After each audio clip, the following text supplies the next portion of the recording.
رمضان کے 10ویں روزے کی عبادات۔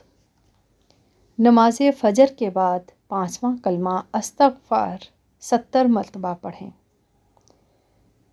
نماز ظہر کے بعد دعائے کرب و پریشانی 17 مرتبہ پڑھیں۔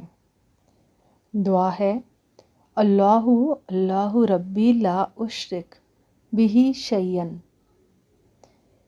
اسی طرح نماز عصر کے بعد دعائے جمیلہ 3 مرتبہ پڑھیں۔ مغرب کی نماز کے بعد دعائے نجات 40 مرتبہ پڑھیں۔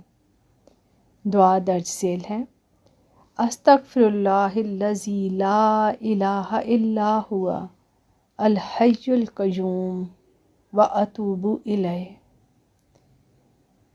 نماز عشاء کے بعد سورہ یاسین 1 مرتبہ پڑھیں۔ 10ویں روزے کے ساتھ ہی پہلا عشرہ ختم ہو جاتا ہے، جسے عشرہ رحمت بھی کہا جاتا ہے، اس لیے خوب دعائیں مانگیں۔